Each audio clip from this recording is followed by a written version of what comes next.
Well, you know what? Ari got me really like all nervous. He's like, dude, you gotta hit save. I'm like, I've turned it off before and it works. Welcome everybody.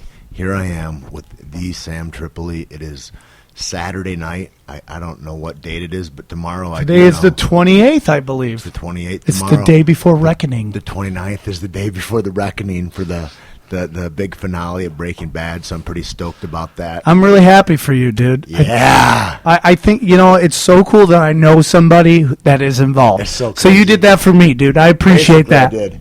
You know what, though? I respect you a lot more than, like, say, somebody like, Brian Callen, perhaps, who Brian Callen today follows me on Twitter. Starting today? Really, Brian? Starting today, you just found... Bitch, I've known you for fucking 10 years.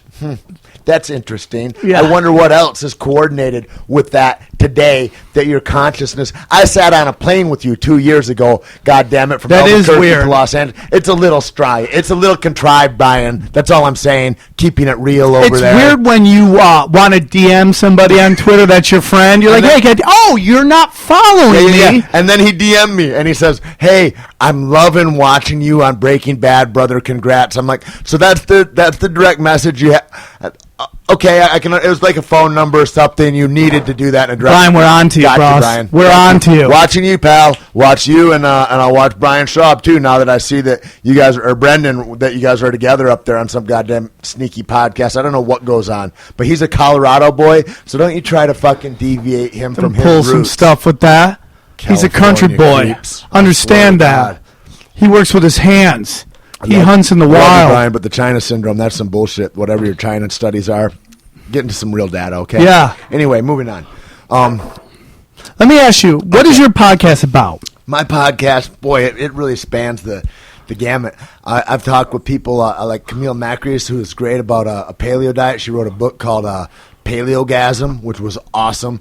I'm kind of stream of consciousness. She freaked out about that a little bit because I'm all over the fucking place. Oh, yeah. So, and I cuss a little bit. Her mom was in the room. She did not appreciate that. That's so interesting. But I go into that, or I go into political aspects, or I go into like a lot of diet. Like the last one, me and Jardine did a nutritional seminar that we recorded and sent out as a podcast. So you've approached me to do your healthy eating podcast. Healthy eating. Oh, I did Ari Shafir. I mean, we know that's not. He's gummy bears. Oh yeah, who got him hooked on that? This guy.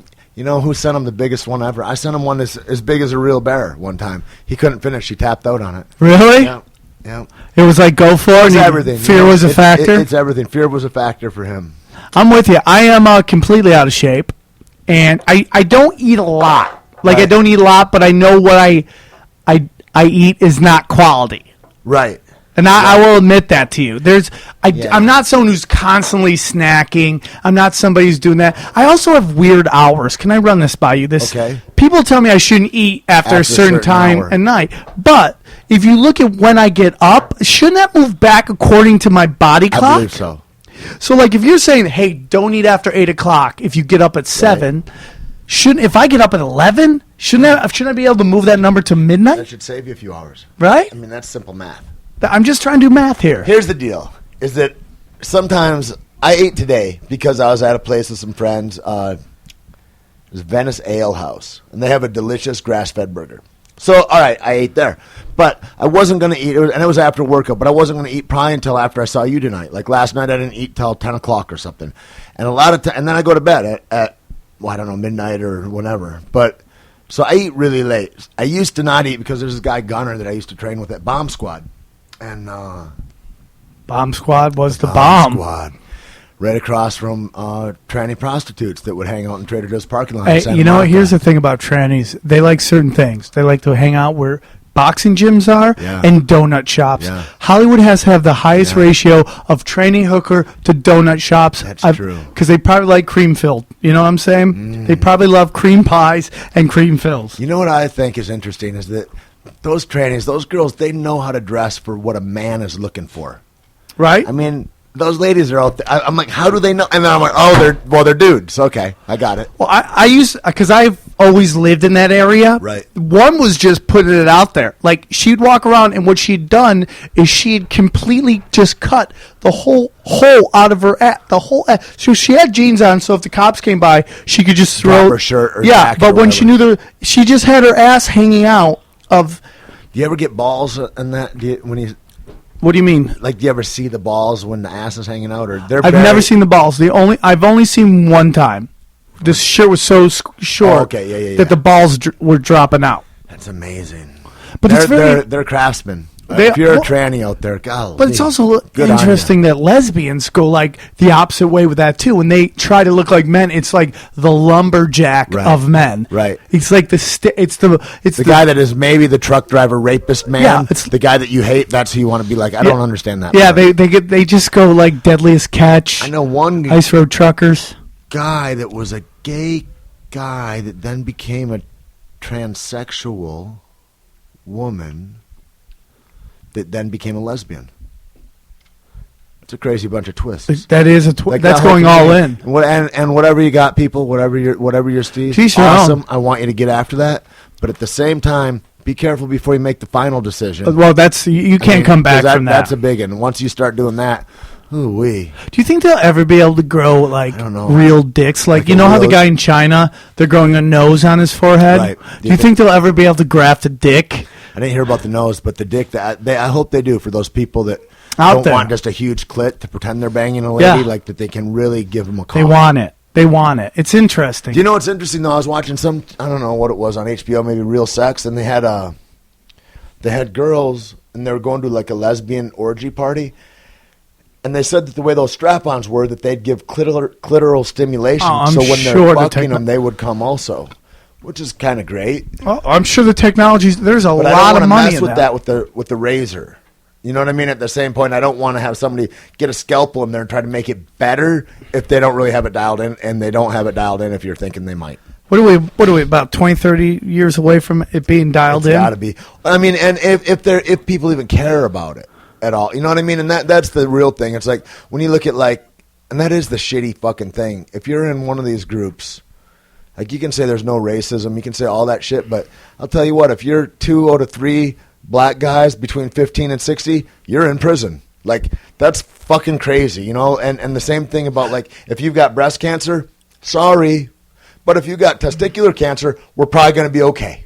And it's like that's, you know, like it's weird. The skewed version it's to where real. they put science, man. It's a really haunting thing. The prison thing is really scary because right now the big thing is privatized prisons. Yep. If you've seen that, it's like that is the new sweatshop. Yeah.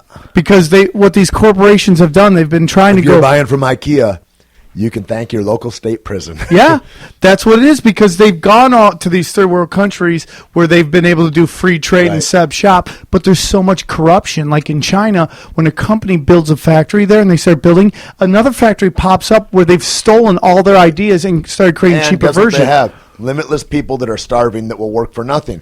Guess what that is here in America? That's a prisoner. 100%. But the difference is there's order. And the corruption's, for the most part, gone. Right. It is ordered slavery, which is different than what they have over there in Latin America. I was just talking to, I was on David Seaman's podcast earlier this week, and we talked about that. And I said, did you know the biggest growth industry in the United States? And I said, like, it used to be tech stocks. And I said, it's privatized prisons. I was talking to a friend, and he's one of those guys that if you got $20 million, he knows how to spread your mutual funds. And I asked him, where's the real money going? And he goes, like Whack and Hut and these other companies that are big privatized prisons. And they set up things with the legislatures of different states. And they go, hey, what can you do for us as far as occupancy? We'll guarantee 80% occupancy. Fuck you. If you guarantee that, if I'm the state and I make the laws and I guarantee that, that means that I've got longer sentences for people that have victimless crimes generally. Because if you got a victim in your crime, that's harder to prosecute. So you won't, if I rape or kill you, I won't get as much time as if I'm selling dope. Probably. I mean, look at Florida. Just passed a law, or is attempting to pass a law, that if you get busted with a drug pipe, it's like automatic 5. Yeah. Just think about that. And I wish that the reason that is, I think, is because for gun crimes, you've got groups that legislatures are scared of, like the NRA. Like, that's a huge pack group, and I'm not mad at the NRA or fucking whatever, but the thing is like, unless you have a hammer like that behind you, where weed, coke, all that, you don't. Sorry, you're on your own. But, like, that's the reason that those things that are completely victimless, right? It's just insane. But it also has to do with the fact that they have to fill those prisons. Right. It is big industry, if dude. you don't, you're paying them. And here's the thing about, I've lost a friend to DUIs, so I think driving drunk is a horrible thing. And this comes from a guy who had a bad drug problem, so I'm not judging anybody, right? But the fact is, as they keep lowering the level of DUIs it's going to be easier for people to get DUIs, and eventually you're just going to get enough that you're going to have to go to jail. So it makes it easier to prosecute people. At some point, you're not really drunk. Do you know what I'm saying? Like, you should never drive drunk, but sometimes a simple sip of something can get you enough to fail a breathalyzer. So it's all about... 0.07 is... Come on in. Who's next on our... Oh, thank you. Greatly appreciate. Thank you very much, man. Right on. Yeah, they just handed me my DVD of my 2 performances here at the Comedy Magic Club. They were both great crowds. Joe Rogan gets a great crowd. Here's the whole thing. I'm going to say something about Rogan right now because the guy's working at a higher level than I've seen any other comic, and that's not sucking dick status. That's honest, truly. Like, I've seen people there's clever comics and there's edgy comics. But, those don't necessarily get the laughs. That dude gets hardcore laughs at some fucking black belt shit, dude. If you get a chance to see Rogan, you got to see the way he can weave very hard topics that you would, like, you're like, I'm not going to bring that up on stage and defend it. And he'll get you on his side. Like, imagine him as a lawyer, as a courtroom lawyer. You'd be fucked if you were on the other side. Because there's a logic to what he's saying, which is, a lot of stuff with the civil rights, like the whole thing about the N-word and who should be able to say and who shouldn't be able to say. Right. There's a logic to all civil rights. Like, everybody, regardless of the color of your skin, should have the same rights. Sure. Everybody, regardless of your gender, should be able to make equal money for equal work. Everybody, regardless of your sexual orientation, should be able to get married. There's a logic to that. The N-word, there's no, like, these people can say it, but these people can't say it. There's no logic to that. It's just like, just accept this story. You know what I'm saying? But what he talks about on stage, and the reason I bring that up is because he can take some very complex shit, but he goes with the logic of the argument. And it's hard to argue those points. Sure. Like when he's talking about the tranny boxer, MMA fighter, and the logic of, like, or the illogic. And like, if you guys don't know about it, it's like there's a transsexual that was a man that became a woman and has some MMA fights as a woman. And people were up in arms about this. Some people were like, well, if you're not for it, then you're anti-homosexual, you're anti-transgendered. And that's not the argument. The argument is that here's somebody that lived with the aggressive testosterone-driven body of a man that has that predation in there for 25 years or whatever. Right. Then and has the strength, the muscle mass, all that. Then becomes a woman. And so basically what you have is a dude that is beating up girls. And to say that it's any different than that, it might be 5% or 10% different than that because there's estrogen that's like, but you've got years of training yourself as like, I'm a powerful man. Like, that's a huge advantage. And it's rude. It's unmanly to do that. And at the end of the day, it's like, it's not about whether you accept the lifestyle or not. Because you do. You're saying you have the right to do whatever you want. It goes back to our training stuff. Yep. You have the right to do whatever you want. You could live your life. God bless you. But now you're affecting other people's lives. And that's where it's got changed. It's weird, too, man. I would love to speak with her because I question her motives. It's like, I'm sure it's not that she's douchey enough that she's like, I just want to, this will be a huge advantage. I'm going to fight MMA. But it had to strike her at a certain point. This is unfair. I am so much stronger than these women. And just look at the fights. They're all like ending in 20 seconds. I mean, it's obvious that there's, Yeah, that's not right. I think she should have to fight feminine Filipino men. Or feminine, like a Muay Thai fight. There was a thing like that, too. I don't know if it was called The Boxer, I believe, and a movie about a Thai boxer. And there was a famous Thai boxer that won the King's Cup, all that stuff. And became a woman, wanted to become a woman, and so got boobs put in, the whole thing, came out on like the Today Show of Thailand, and was like, and kind of pranced out, super cute, sexy, in a little skirt, boobies, high heels, like high-heeled flip-flop deals, you know, and is like very demure and answering all the questions, smiling, okay, cool, and we've got a bag over here. I want to see you go kick the bag over. And so this little woman goes over and, and is just collapsing this bag, just crazy. And you see that, and you're like, all right, and they're like, but they wouldn't let her fight. She wanted to fight as a man still and compete, and they're like, we won't let you do it. It's not the same anymore because you are taking it. There's been a change that's happened, and so now you've made that choice. So wherever you stand on the side of that, that's a different thing of a dude that used to be a dude that is now a woman that wants to fight dudes.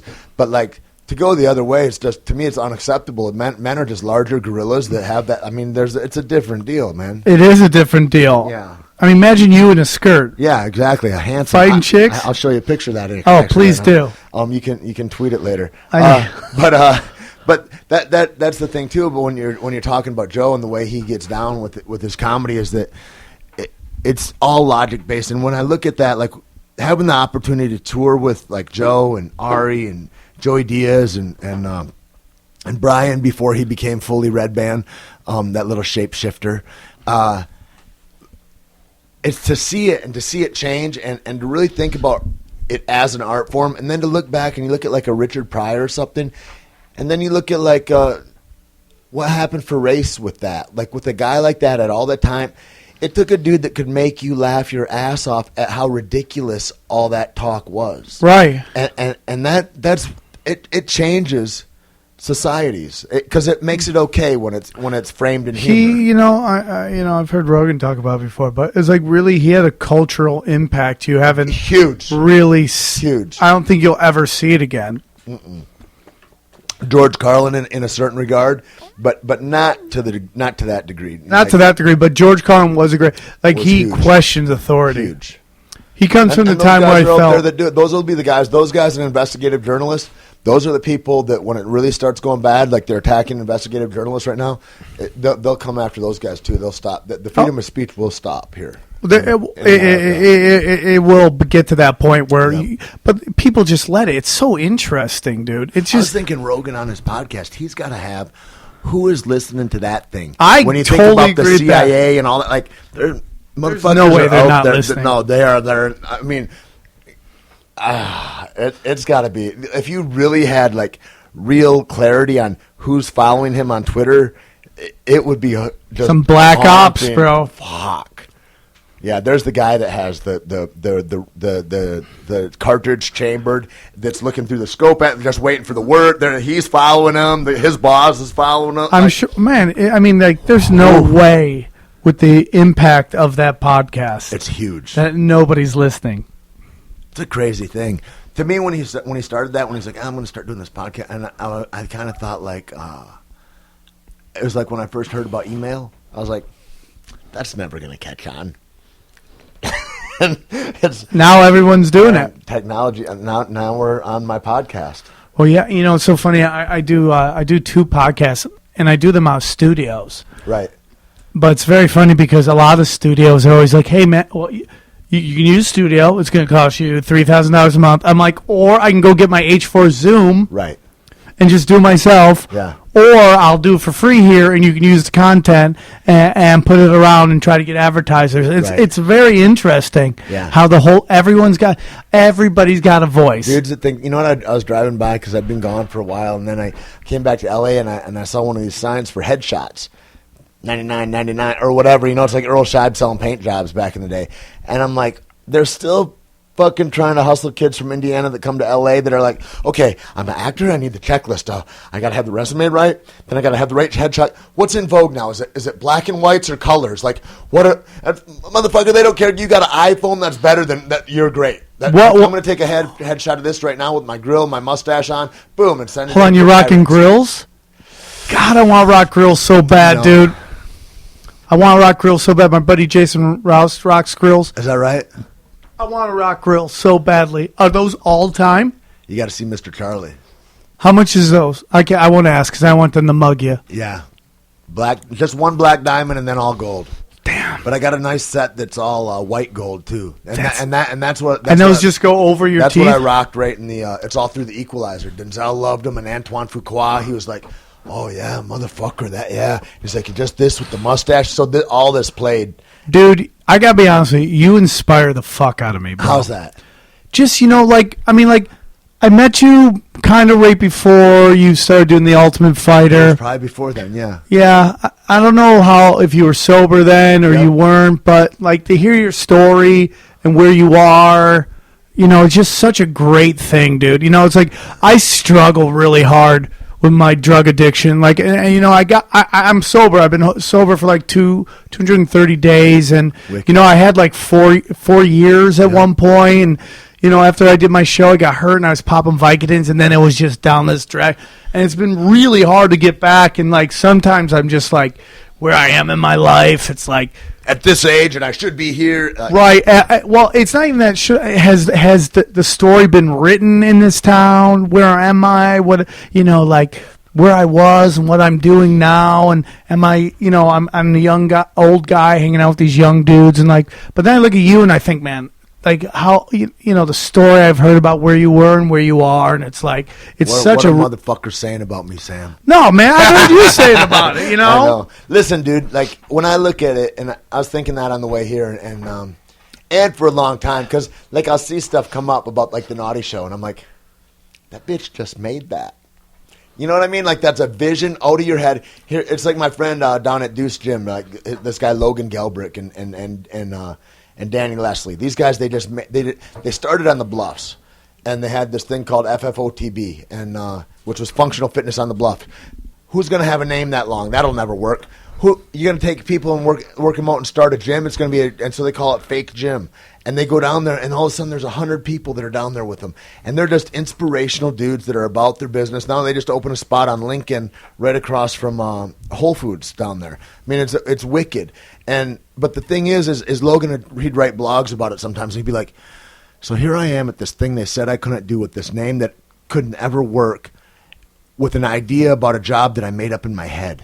And it's like, well, I think the same shit about you, man. And I look at that and I go, God damn, that's awesome, and it really is, and it's like you start. Like I figure I start where I start. It's like everybody talks. I hear all that stuff about like. I heard a guy. He's a super athlete. This friend of mine. He owns a business with me. We got this place called Concrete Cowboy in Dallas, which is a wicked nightclub. And fucking Enrico Taylor, he runs it, and he's a super athlete, like a super gorilla, and he was a badass basketball player and a collegiate football player, right? And when I met him, he's like 22, and he's like, man, I wish that MMA had started because I'm just too old. And I go, and I didn't take any jiu-jitsu class. I don't think till I was like 27 or 28. You know what I mean? Really? I had, and before that, I got like, I'm in prison. I got fucking, I'm just a junkie. You know what I mean? I'm smoking cigarettes for 15 years. Like that's my athletic background. You know what I mean? And sometimes I'd have to sprint from the cops and hop a fence. Like like my athleticism was not at a peak ever. And so everything I learned, it was like in my late 20s, early 30s, and I'm like, you're too old to do this. And then you know who else was too old to do it too? My friend Keith Jardine. Neither of us had our first pro fight, I don't think, till we were 32 or 33 years old. Like, that's crazy, Yeah, it is crazy. And we both fucking, like, here you are, you get invited to the Super Bowl. Keith, of course, fucking did fantastic things. Like, the first, like, he just. In the UFC, he was guy. Like, helped built that shit. One of the first guys that beat Chuck Liddell, who was an icon, who everybody was terrified of, who's just throwing tornadoes. And Keith just broke it down over 3 rounds. And that was one of the most beautiful things I ever saw, was that when I saw him. Everybody's against him because Chuck's coming out, and he's standing alone under the lights there. And I'm sitting with his dad and Rashad, and I'm like, that's the bravest motherfucker I've ever met in my life, And then to watch him go to work, and I was like, oh my God, man, that's gotta be awesome. But that thing, about you start where you are and all that stuff. I'm not displeased with my life in any way, and Eddie Bravo helped me a lot about that. He's just like, always appreciate just where you are. First of all, even if you're shitting inside, you're better than 98% of the whole world, Tait. And let alone, you're a guy that got to be a professional athlete. You get to do jiu-jitsu. You get to do what you want. You own a gym. You're working, like all this stuff, right? And he's like, you just got to get on the vibration that the universe is vibrating on. And that comes with being appreciative all the time. Or you can be in meditation and never leave meditation. But you're gonna be out in the world, so just appreciate. And when I really started kind of trying to train my mind towards that, things shifted, man, in a big way for me. And it's just all been a gift, really, you know? And then the impossible stuff started happening. And nobody's, like, I won't say nobody's helped me. I've been helped a thousandfold all the way through. But what I mean is that I haven't had really an agent or a manager at all in my life. I had one that got me that Progressive commercial. But then every film that I've been in, every show has like been on my hustle of me being me and interacting and getting those jobs. And it's like whatever it is that is out there, there's a reason why you're not. Yeah. You know what I mean? I get that. Everybody's got that reason. Or there's a reason why I can't be stopped. And I love Ganesh for that. You know, that's the gift I really give my friends, is little statues of Ganesh. Because he's the remover of obstacles. What is Ganesh? Ganesh is like a Hindu god that is the elephant, you know? Oh, I got to get one of those. Yeah, dude. I need to get out my own. Sometimes I just... How do we get rid love of to the overthink obstacles? Everything. Yeah. I just love to overthink everything. You know, I mean, like, you know, just looking back on my career and where the things I did and where some of my friends are, and I have nothing but happiness for them. Yeah. I have nothing but happiness. You're in a hard road, too, because you being in this comedy world, it's like, all of a sudden, boom, Chris D'Elia's on TV. Or what's his name that used to be really funny, and then other people started writing for him. Joe hates him.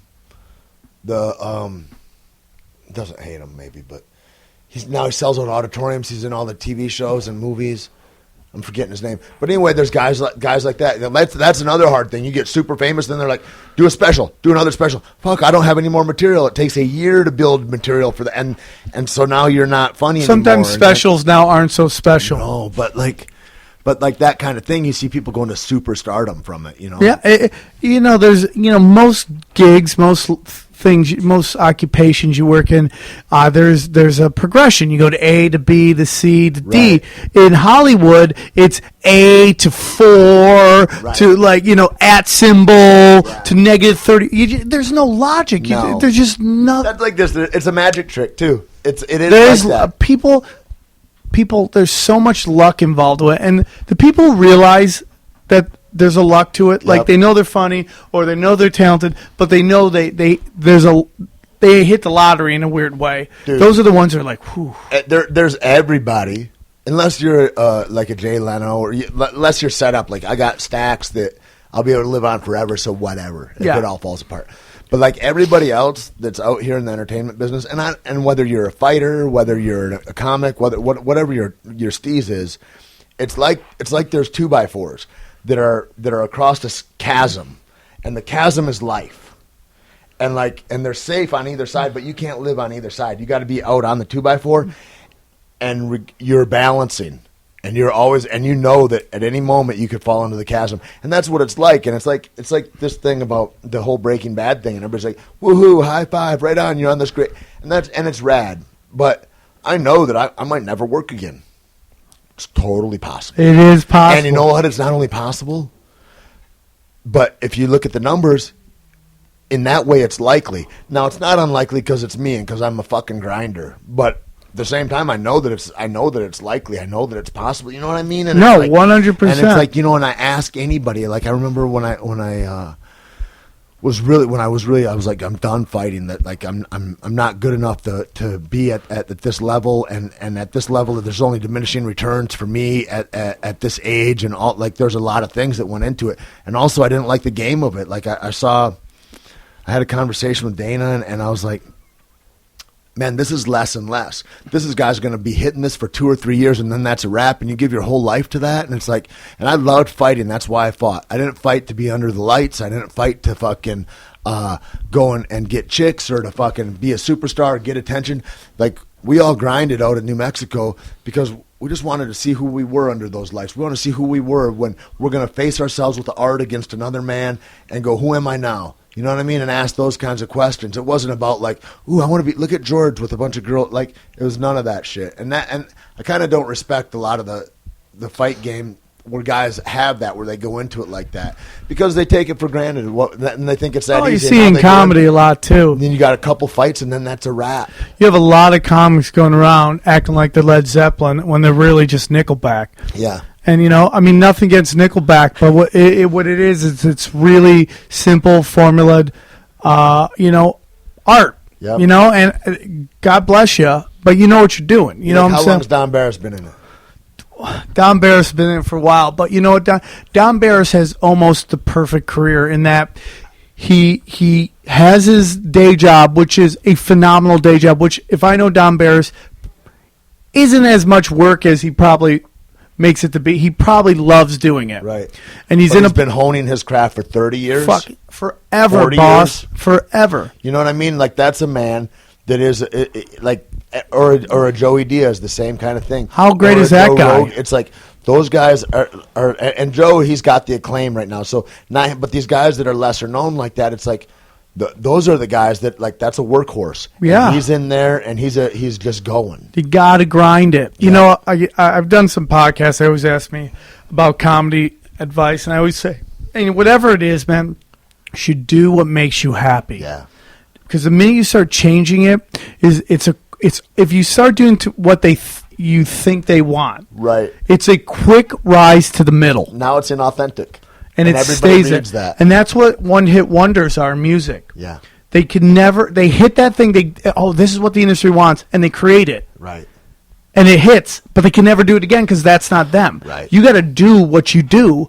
And, listen, man, the truth is, it's like you can't, not everybody can be Vince Vaughn. Vince Vaughn is an incredibly talented human being. I've worked with him before.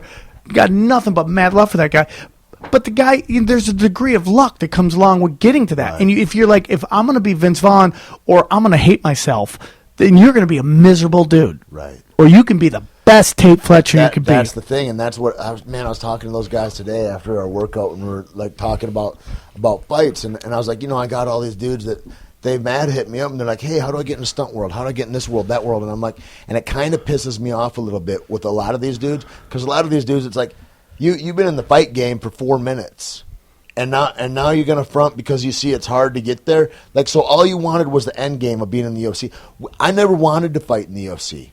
I never wanted to fight all I want to do is express myself like that and go, who are you, fucking naked in front of fucking the whole world, people that want to see you fall, your family, loved one, and you might get dominated in the most primal way possible. Like, who are you under those conditions, and can you exact your art? Like, it's a real different discussion than, like, I want to get to this spot, because it's like, then who are you if you don't get there? And it's like my whole life supported my fighting. Like, I worked jobs that would support my training to be able to do that, to be able to go to submission wrestling tournaments, to do that, and it wasn't the other way around. And then it became that, like, fighting is like, yeah, fighting for a time can carry you. But I know most of the guys I know in the UFC, they're working jobs as bouncers, trainers, most of them. Like, I don't know, if y'all don't know any UFC fighters, like, it's not like, I remember, and it's not a whole lot different than this now. Of course, there's guys that are making millions, but that is 7% of them or something. Yeah. I remember when we went into the Spearmint Rhino once, and the guy checking IDs is Frank Mir, who was the heavyweight champion of the world for the Ultimate Fighting Championship. And then Phil Baroni was bouncing, and somebody else that was fighting. I forget who it was. Oh my God. And that I'm like, that's your cream of the creme lineup. And, like, how embarrassing is that? As a fight promoter, like, isn't that something that you want to look at and go, maybe this isn't cool for an image or something, like, but there is all of that. Now, kudos to them. A bunch of those guys got insurance and all that. But, like, the idea that, like, a number 6 guy like Okami, what do you think of that? When you getting cut? Guy, number 6 middleweight in the world, and we're later because you lost one fight out of your last 4. Like, that, to me, it just is indicative of where the sport is going. And it's like, you're going to be there for 5 minutes. There's another guy we built up on the next Tough show. He's got more notoriety than you because a bunch of girls know him, because the people I'm talking to when I'm on a film set and these extras come up to me, they're like, oh, yeah, I was watching, way back in the day, that guy on Tough 8. And I'm like, motherfucker, I don't even know. I've never seen the show. Yeah. I don't have any idea what you're talking about. Yeah. You know what I mean? And that was way back in the day for you. Right. Holy Christ, man, who are these fans? Yeah. And good on you. I'm glad you got an interest, son, or whatever the deal is, but, like, The average Joe, sometimes you see it with comedy, man. Yeah. I see it all the time, just like what they want, and it's like I had a meltdown on stage at the Comedy Store because I'm talking about all these new things that I want to talk about on stage, like the time I got robbed by the same hooker twice in one day, and getting pulled over by cops, and getting out of it by telling the story of a bikini contest that I was just at, and all this stuff, and just how quiet the room gets, and it's just like it really makes it so hard to explore because they just want to hear, or they're so conditioned to hear what they already know. It's all they love hearing what they already know. That sound bite where they know where to. Black chuckle. guys walk like this. White people walk like that. My wife is crazy. My kids are. You see that fat guy? Whatever. Yeah, it's like they love knowing your act before as you walk on stage. You know how women are in that period or whatever the deal is. The people who put these people on television are the same ones who will talk about how much they love Bill Hicks and George Carlin. Right. Yet they would never put those guys in any of their projects. Go ahead and recite one of their jokes. Yeah, have you I'm ever with really you. even heard them? I know you heard the name Bill Hicks and you think it's edgy to like him. And I'm not even somebody really? who thinks you have to be Bill Hicks to be funny. No. One of my favorite comics ever is Ellen DeGeneres. That woman brings it. I mean, she's funny, and it's as mainstream as you could possibly get. But it's great because you can tell when it's she's super smart too, and it's she's her. Honest. It's her. She's honest, and that's what it goes back to. And about the fighting and all that. And I don't want to sound like a dick with it, but like the whole thing is like do what you love doing. Like, don't fight because you want to get somewhere with it. Fight because you want to find out where you are. Don't do comedy because you're like, because I want to be Steve Martin.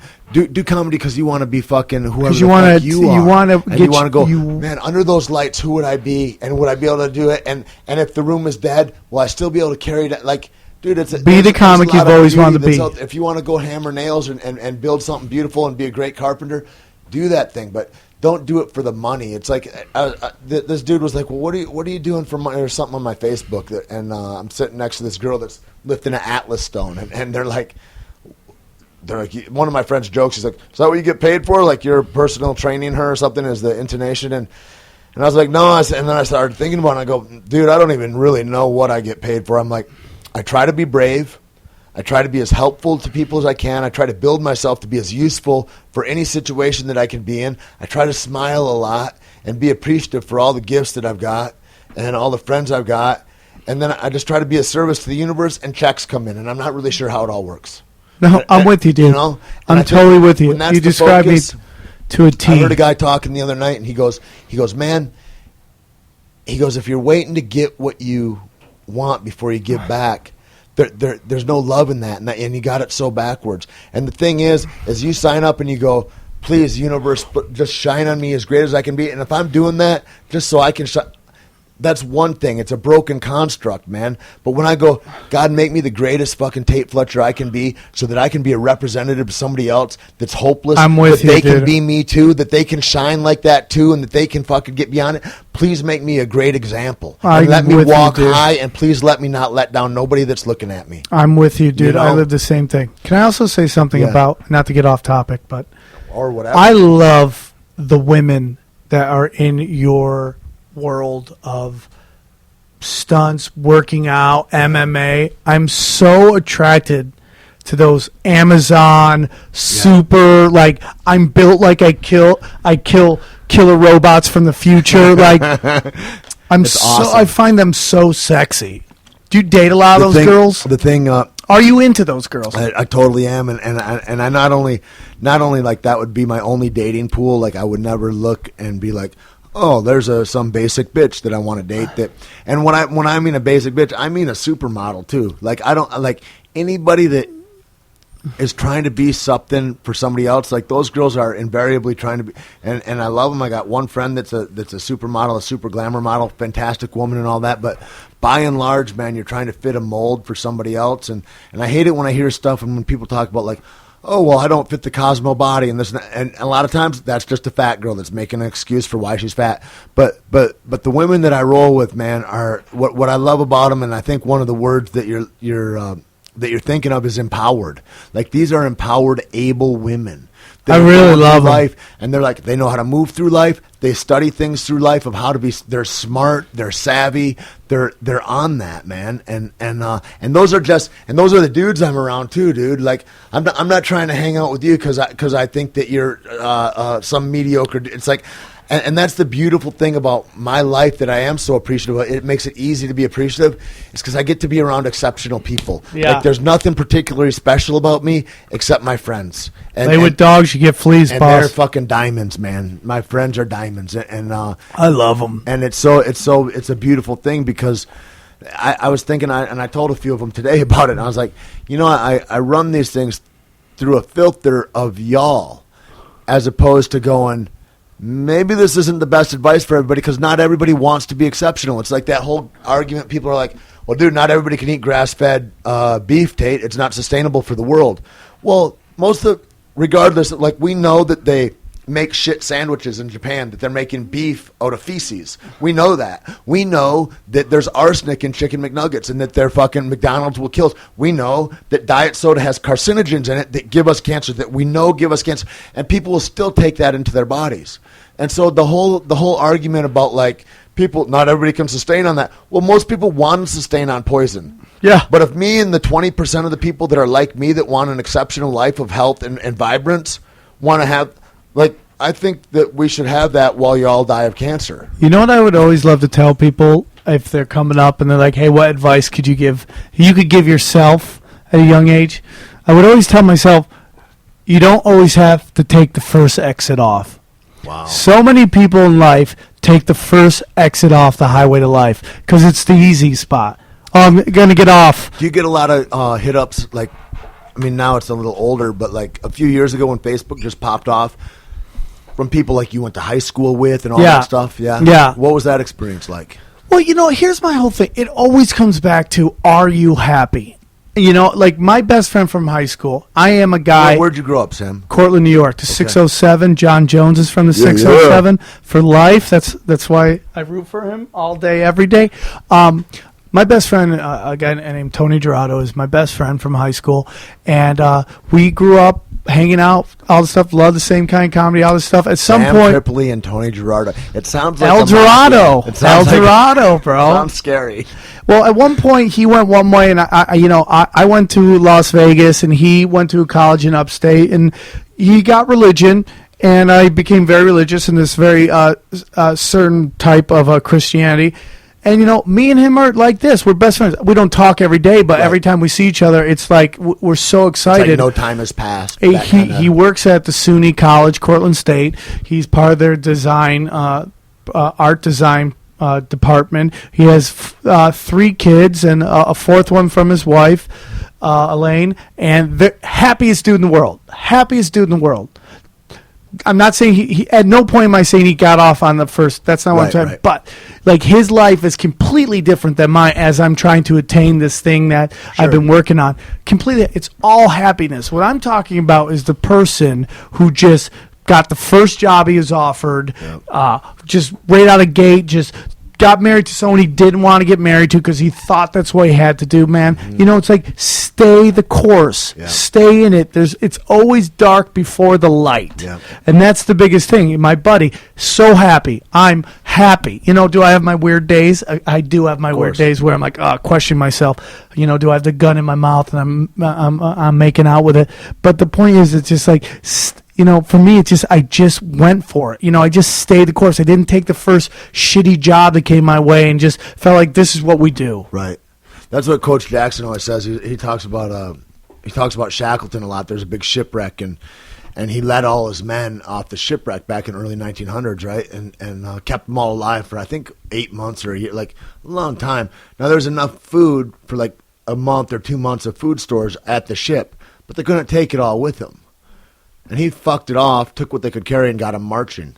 And says, no, we got to come to this place. And now he didn't tell anybody. He didn't know where he was going or anything like that. But he gave them a purpose because he goes, if we stay here, they're going to start to fight, and they're going to start to kill each other.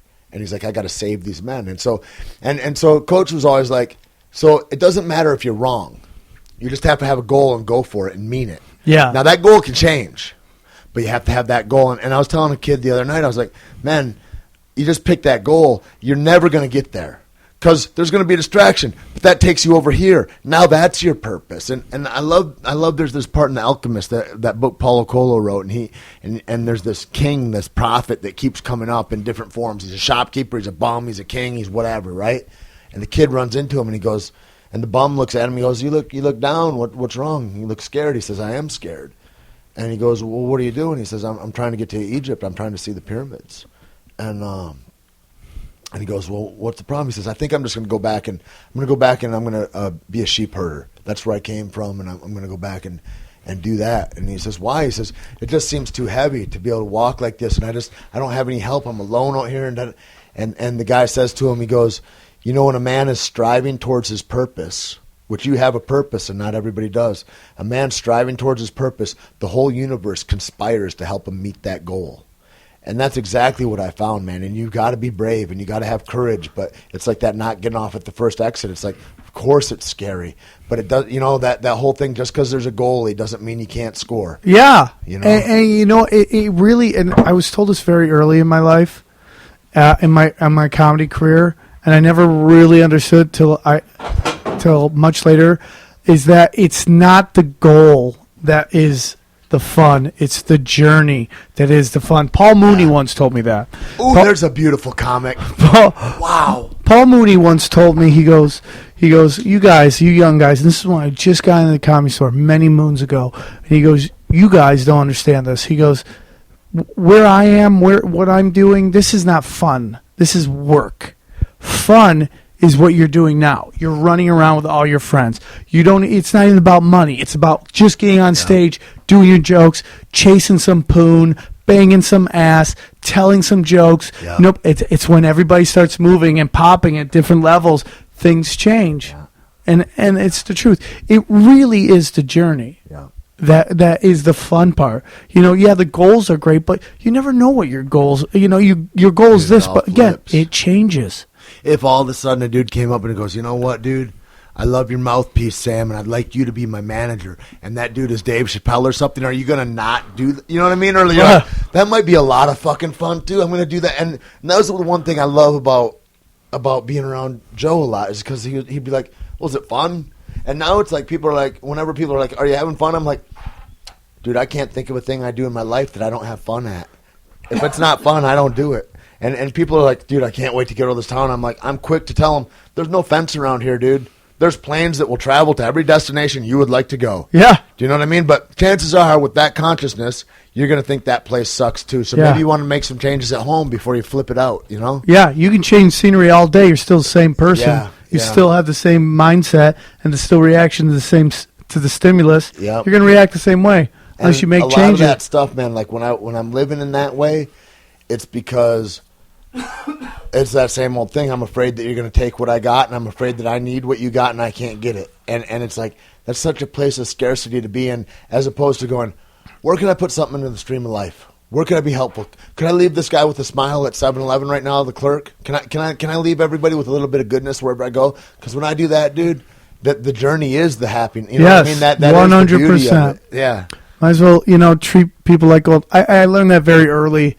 It's very funny. I was hanging out with a couple of my friends, and one's like probably one of the best touring comics in America. The other one has a hit show on TV, and they're two of my friends. And we were all hanging at the Comedy Store, and like as we're talking, everybody's coming up to me, and all these comedians are saying hello, and they're just walking by, and they're saying hello, and they're saying hello. And at one point, my buddy goes, "What are you, the mayor of the Comedy Store?" And it just comes to the fact that I just learned that, like, regardless of your credits or your IMDb page, it's like people are people. Yep. And you treat people like gold. Yep.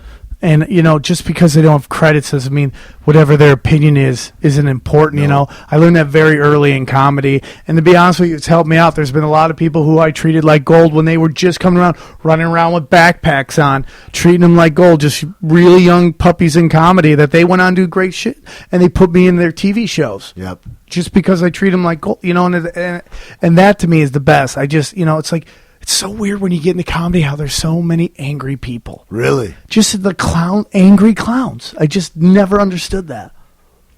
It's weird. When I think it was Ari that was talking about it. He's like, dude, like, I don't know if it was when he split up with his wife or something, but he's like, dude, even your friends down there. He's like, everybody is like looking for the little break in the armor where they can fucking get in. And he's like, if they sense that weakness in there, they're fucking attacking you. And it's just, he's like, all of it makes you more thick skinned. It makes you better on stage and all that. But it's like, it's a battle. It's not a battle. Oh, there's some shit. But I'm talking just like people who are angry. Yeah.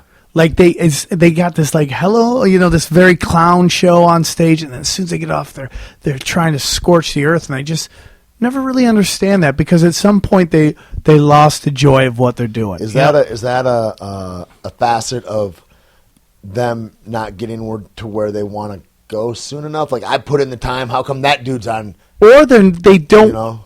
They have the career, but they don't have the career they wanted. And I always tell people that. Watch how you blow up. If you blow up and you're doing a certain thing, that's what you're going to be known for. And it's really hard to get out of that. Yeah. Whoever you are when they first see you is who they want you to be. That's what I love. Keith has just been saying a lot lately because he's really trying to get into the acting thing more. And he goes, what my dream is that one day people will look at me and I'll be on a show somewhere or whatever, working on a movie, or I'll have whatever, and somebody will come up and be like, oh, did you used to fight too? Like it'll be like a memory, like that was not, instead of like, oh, you're a fighter trying to. You're getting there, right? What I mean, it's like little by little, it's like I just keep showing up and trying to do the work, Sam. That's all you can do, dude. Listen, this is a great comedy club. I love to play. I play every once in a while. You see the people who've played. It's great.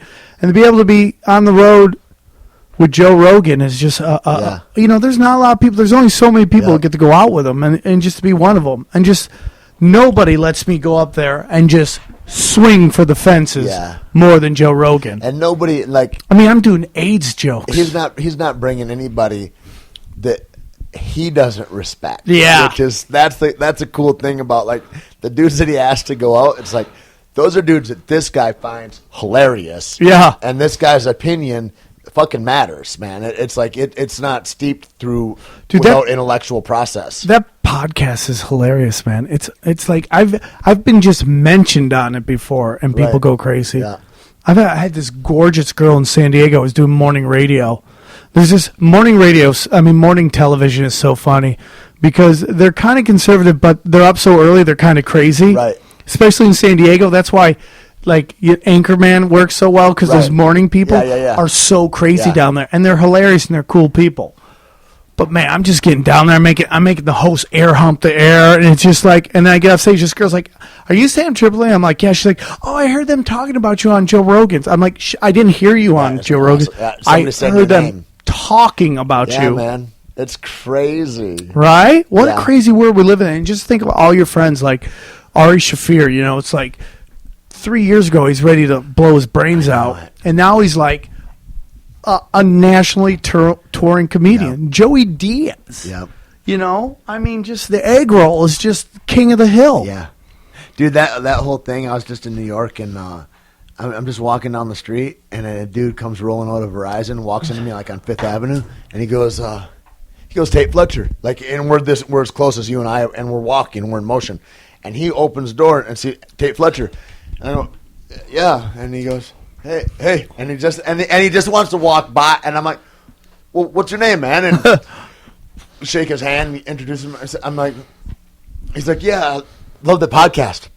I know he's not listening to mine. I have a couple thousand people listening to mine. You know what I mean? It's like that I reached him is a very small, but like he hears me on Rogan or whatever. And then I walk by some guys in the Lower East Side, and they're like, there's like just a group of punks talking, like this little squatter punk looking dudes, and walk by and hear Death Squad, Tait Fletcher, and I'm like, how crazy widespread that Death is, Squad's dude. crazy, dude. And then off of a radio show, basically like an internet radio show, people aren't even seeing my face.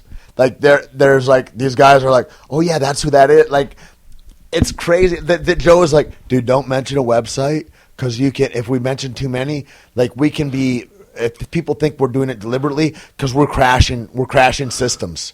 Like if he mentions a website, it will crash that website. Like, there's so many people that are like, let me see. I mean, it's a powerful My medium. website's down. That's fucking crazy, dude.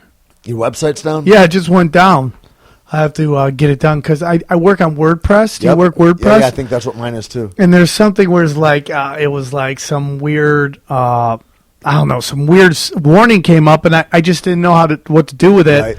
So I gotta get one of my tech friends because I can do the most basic of WordPress. Right. I just update and go. I have Right. no clue how to. I got a dude down in Santa Monica. I got a guy from Arizona. I got a guy named Space Goat who helps me with. I have a really. If a guy's got a name like Space Goat, that's a guy that knows something. Oh, he's great. He's just one of those dudes who bunkers in and Yeah, that's just like is if you're all in this internet. Red Band, you know about some tech. You know you're a nerd like that. Like that's Red Band, man. Talk good. about That it. guy's got fucking hooks everywhere. Death Squad is just like I follow. You know, if someone puts like Death Squad Philly, I'll follow them because Me too. Yeah, I'm All very that. appreciative. If you're 10th Planet Death Squad or a Jackson Fighter, you get a friend accept. Yeah. Like, but other than that, you just line up on the space. I used to follow porn stars on Twitter, and then I can't do it anymore. There's too much. And then I look at my feed and I disgust myself. I'm like, what do you got? A bunch of fitness models and porn stars? What are you doing with life? Yeah, they're just so Embarrassing. I'm like, anybody that looks at that, I'm like, oh. Oh, the things I follow on Twitter are just hilarious. But yeah, I can't do that anymore, man. But I just follow everybody in Death Squad. It's like a real life version of Fight Club. Yeah. Those dudes are, I mean, it's weird too. Joe's such a polarizing personality that those guys are fighting and striving. They know about struggle. They know the struggle. Like, I need to struggle to fight against my ego and to stay cool and to better my life. I need, like, just to put those things in somebody's consciousness, most of us don't have that. You know, most of us are like, fuck you, this is mine.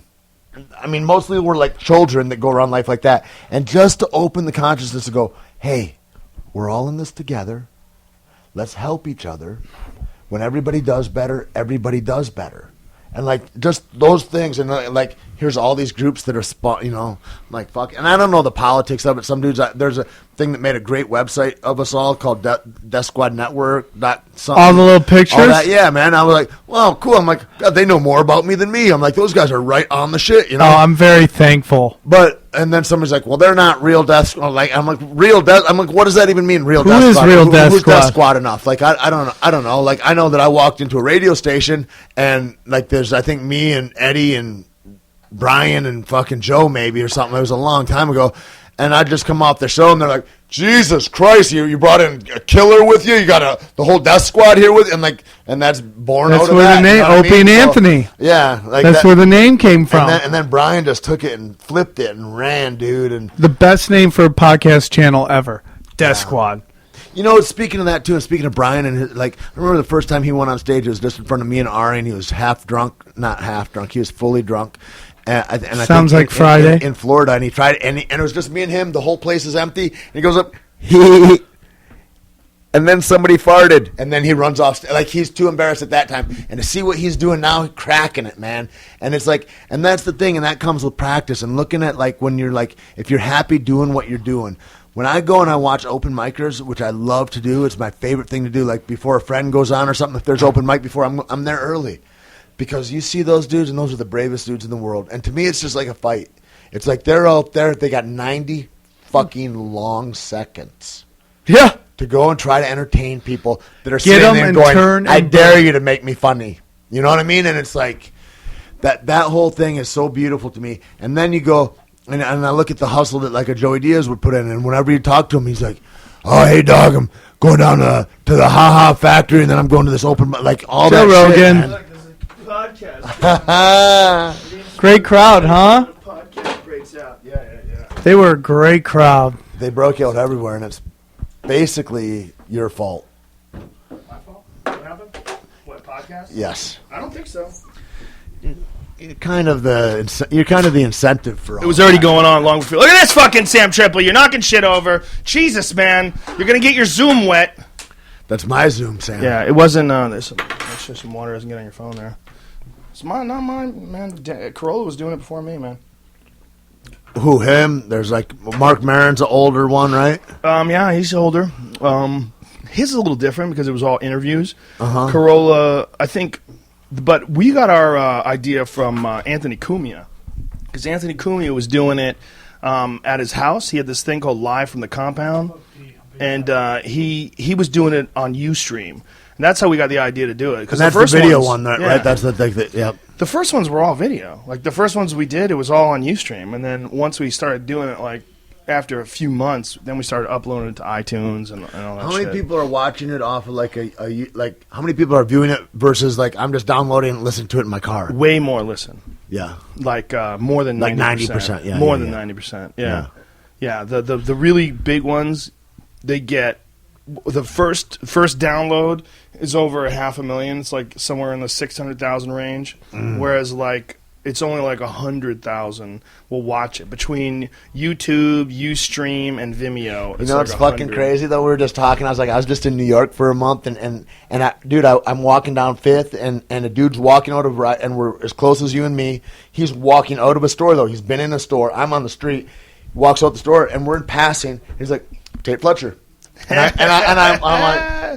yeah, and he goes, hey, and I go, hey, what's your name? And introduce myself, and he's like, yeah, dude, I just love the podcast, love you on the podcast, and I'm like, I was telling Sam, I was like, I know he's not listening to mine, like that's 2,000 people or whatever. It's like, and then I walking down the Lower East Side like later, and I hear Death Squad, Tait Fletcher, when I walk by a bunch of squatter punk dudes, and I'm like, and so that's crazy because it is something you're listening to, but this is something that they're also seeing, or they're geeking out and they're like, what's a picture of that guy look like? Yeah. Who's Brian Callen look like? Like all that. It's a wild thing, man. Yeah, I think more people every day are starting to watch because they realize that it's actually like now it's fairly professional. There's a real studio. And the cameras go back and forth. Much like this. Yeah, it's fun to watch, you know. But I listen to most of the podcasts that I listen to in my car. Yeah, me too.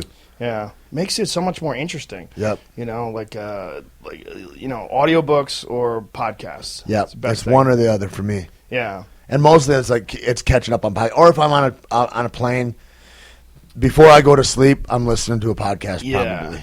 Yeah, and there's so many good ones, man. Yep. You know what bums me out though is how many of them have fucking advertisements in the middle of it.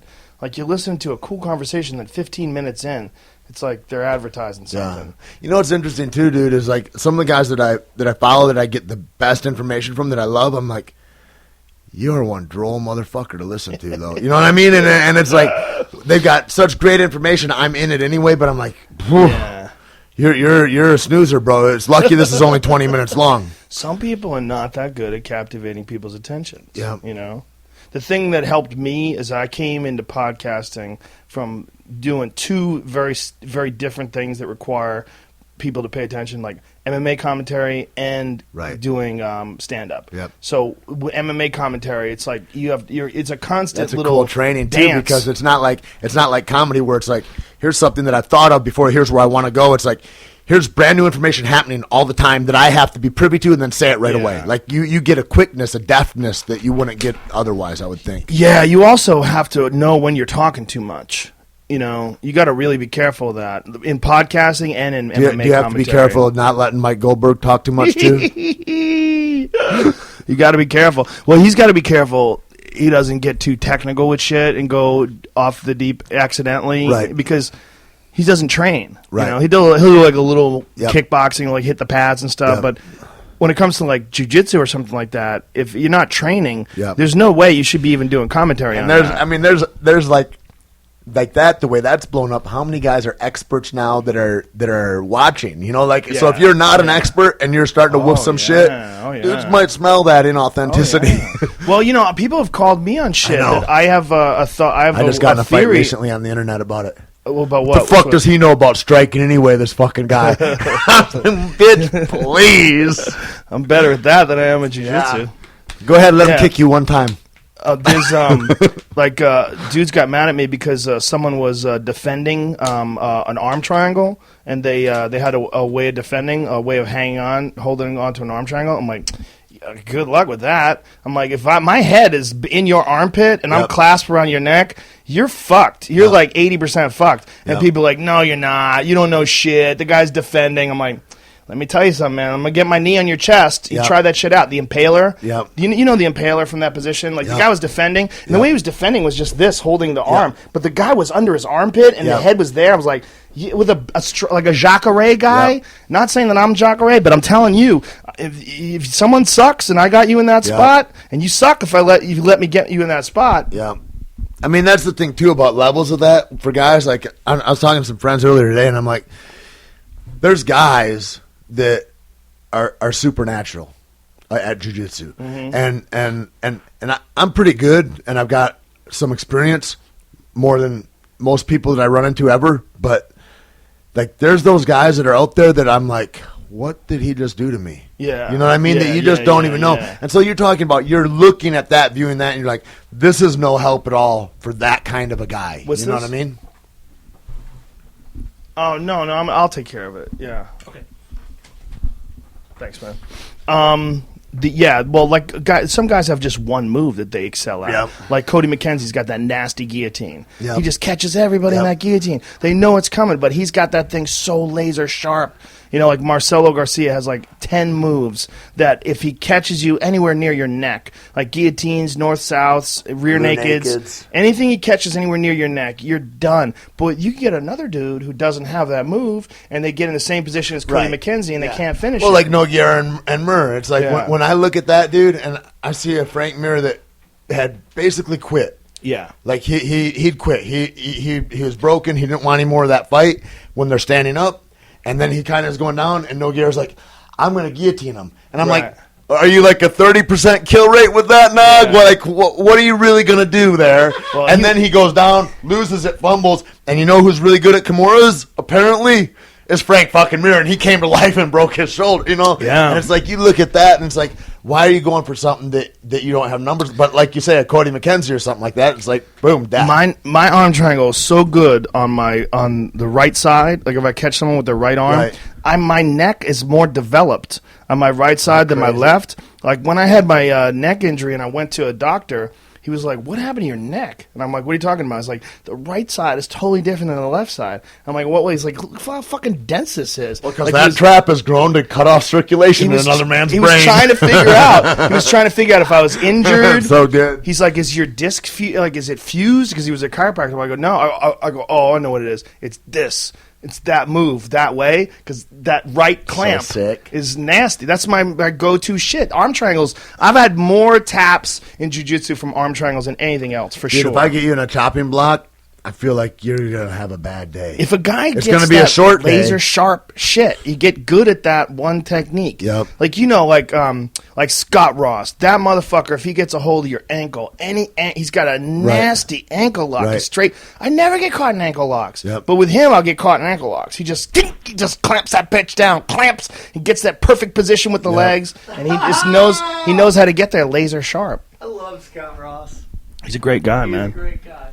But, there's a bunch of guys that have, 10, 20 moves like that they've got laser sharp, That's what's cool about a room like Eddie's where there's so many guys that are so good, but they're all good at very different shit. Yeah. And to get that kind of training that is available there is tremendous. It is fascinating when someone becomes like a super specialist. Yeah. Like look at Ronda Rousey in the armbar. Yeah. God That's what everybody says when they go, well, she's a one-trick pony. I'm like, try to fuck with that trick. Yeah. You know what I mean? Go ahead then. If everybody knows what it is already, should be super easy to defend. Yeah, that trick works on dudes. Boy, oh boy. That trick works on dudes. Yep. I know dudes that she's caught brown belts. She's caught with arm belts. Really? Grown men, 180 pounds. Whoosh, she slaps that bitch on you. You got to tap.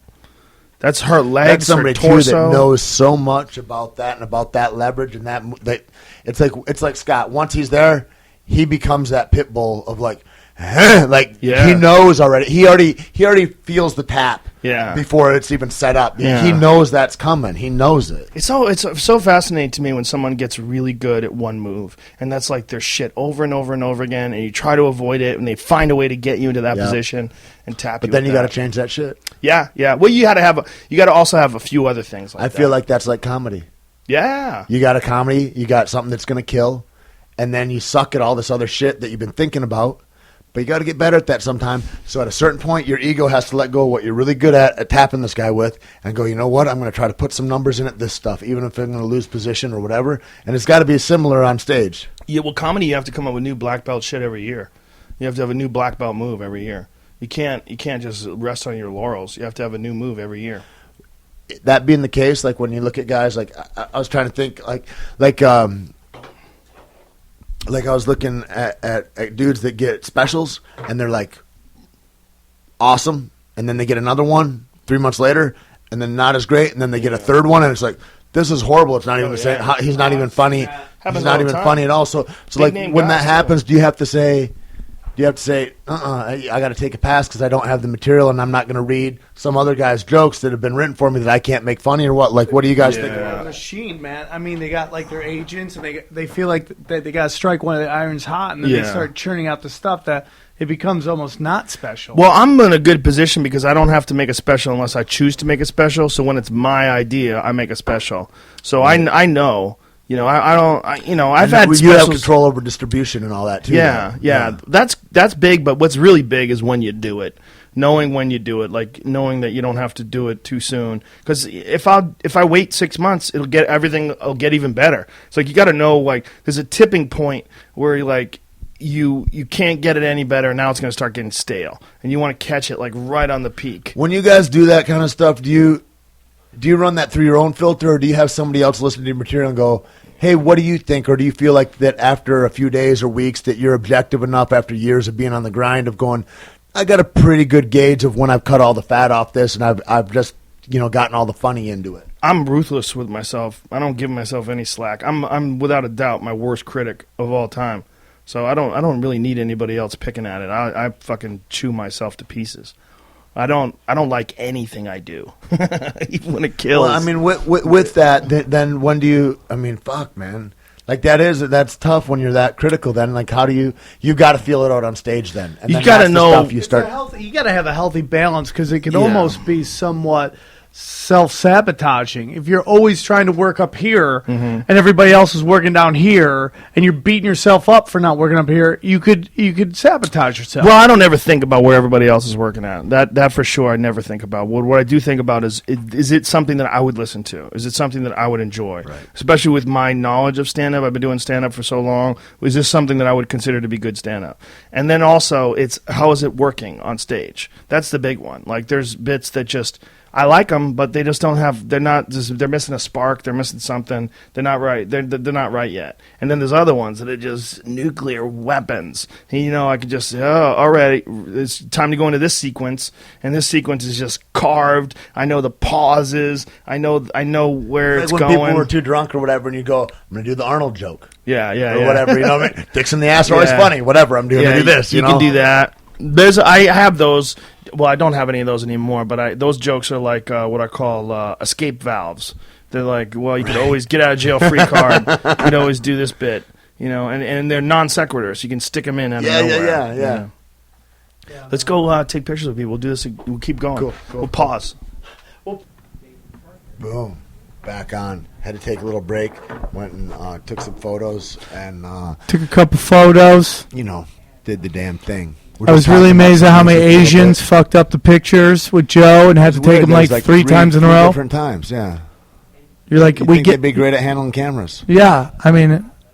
The other thing I heard, dude, talking about Perry Farrell throwing the gauntlet down to. Yeah, we were talking about Jay Moore had Perry Farrell on his podcast, and Perry Farrell wanted to get the original Guns N' Roses back together and have a concert with Jane's Addiction on Who Owns Los Angeles. And he wanted to call it Get in the Ring, Motherfucker. And I love Jane's Addiction. Yeah, I love Perry Farrell. Love him. But, dude, to get that band back together, Guns N' Roses, there would be a murder at the Rose Bowl. Yeah, dude, it's just a juggernaut. They like every album that they did smashed. It's not like there's just one or two good hits that the whole country knows. It's like I can sing along to all of Jane's Addiction songs, some Porno for Pyro. Like, then there's departures I just don't know. But we'll make great pets. Yeah, but come on, dude. Everything that Guns N' Roses did smashed. And getting them together, like, like Axl Rose said, "Hey, you guys all sign over all the rights and all the everything to me, or I'm not going to play this next concert with you." Like he completely ass fucked those guys, from what I understand. Like they're not going to do that. And you know what's funny, dude? They went on tour, and I know they fucked up a tour with Metallica back in the day.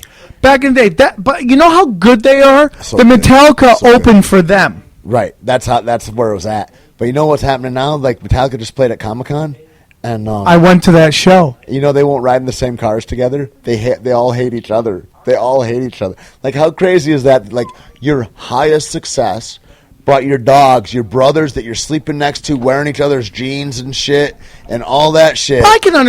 Dude. Listen, I That's totally heavy. understand what you're saying, but at the same point, it's just like when those guys tour so much. True. They would be around each other. That's why baseball. Are you a baseball For fan 30 at all? years, no.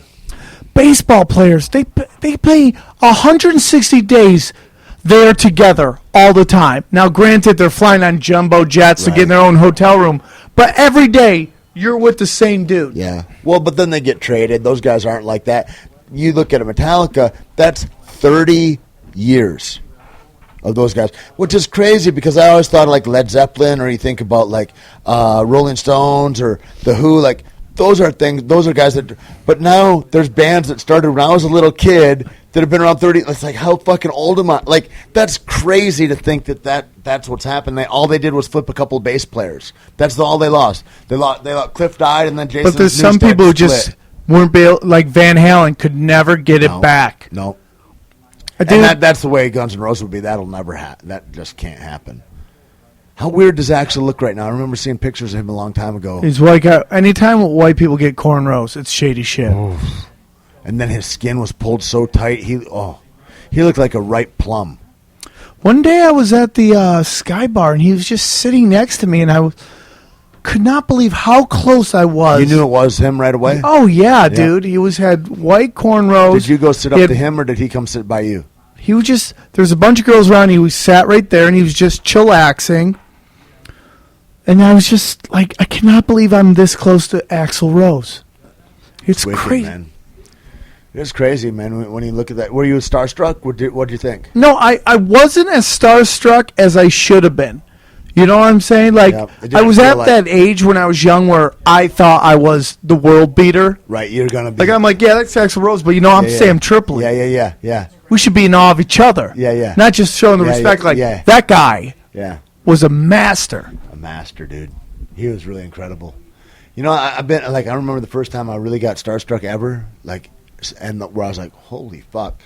Because I just come on, like, I've been around some dudes, like, fucking, like, Bruce Reynolds is a bad motherfucker, and Adam Sandler, and I worked for him a little bit, and then, and I'm at this fight, and I'm sitting next to Sidney Crawford, and fucking her old man, and that's cool, whatever, but, man, at that fight, I look back, I'm like, fucking 10 rows behind me, bro. At first, I see this chick, and I'm like, motherfucker, dude. And then I look, I'm go, oh, that's Ice-T. And so I see Ice-T and Coco, and I tripped. I couldn't focus on fights. The rest, I'm just like, it's fucking Ice-T behind me. Like, holy fuck. And then I saw him a couple times after that.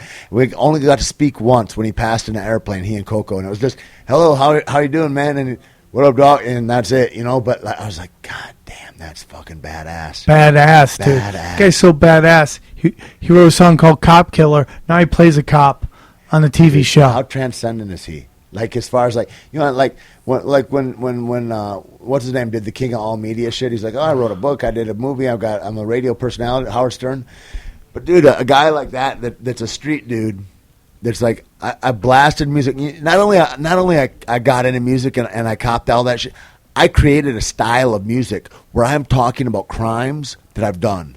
No, nobody's doing that. Like, that's not happening. You know what I mean? And like, he started gangster rap. That's a godfather of gangster rap right there. You know what I mean? That's before NWA. That motherfucker cracked it off, and then he goes into film, and then he fucking goes into, like, he's amazing. Dude, it just shows you that. And a cool, conscious dude. Yeah, like, man. Really. You know, did you watch the Floyd Mayweather fight? I didn't. What was this fight? You know, he's finally fighting a guy who everybody thinks he should. The redheaded kid, Canelo. Yeah, and I just felt like after the fight, I saw something that I've seen in comedians who make, and I feel like I've told this on another podcast, but I feel like saying it, but you saw a different Mayweather after he masterfully beat the shit out of this guy. Right. Just like a guy nobody thought, that people thought had a real chance of beating him. This young pup with power. In reality, if you're a boxing fan, was it not true that dude, if you were in the know of boxing, was outclassed on and didn't have the time yet? Maybe in 5 years or 8 years he'd have the seasoning to be able to beat a guy like that. How crazy is that? Is that true? The guy has had 44 fights, and he wasn't ready for. It's just a crazy notion. Crazy. We were talking about that earlier today about fights. So it's not like you're playing baseball or basketball or that you're playing golf. It's like it's like in golf. If you play 1,000 games of golf, you're going to get better by the 1,001st game. If you have 1,000 fights, you're not better. You're markedly worse, and you're more diminished mental capacity. Your timing is fucked up. Like, all of that shit goes away. And so what is the sweet spot? Because you look at guys and you get like, yeah, he's not ready yet, 40 fights. Like, that's pretty fucking crazy. That's not even counting all of his amateur fights. Wow. That's like a Thai boxer, where those guys are like 300 fights by the time he's 13. You're like, holy fuck. It is an interesting thing. Like, I wonder what Joe thinks about that. We're talking about like the longevity of a fighter, like where Canelo has got 40 fights, but like maybe he just doesn't have the seasoning. Maybe he's just not at a position where he can yet. He's 40 fights get in. The timing and all that kind of stuff to fight a guy like Mayweather, and maybe it was just early for him to get a shot like that. But then he's 40 some fights in or whatever. And then I was talking to friends earlier about that, like the longevity of an MMA fighter, because it's not like a golfing thing where after you do 1,000 rounds of golf, you get better at 1,000. Fights are diminishing returns but after what point? And then it speaks to after what kind of training you do, and it speaks to all that kind of shit. Yeah, fights, for sure. It depends on, like, how much you're getting hit. Like, look at, like, Anderson Silva fights. He obviously got better while he was a champion because he wasn't taking any damage. Right. And so he was having all these great fights, all these great results, and actually getting better because he wasn't taking any hits. But then you go look at some guys, like, say, like a Rich Franklin, clearly getting worse all the time, not the same, because he's just taking damage. There's a certain amount of damage you take. And, Rich had great fights in his career, but after a while, and then you get to, like, the Kung Lee fight where he got knocked out with one shot. You're like, he's obviously hit that point of, like, he's accumulated a lot of damage. And now I wonder how much of that is in the offseason, too.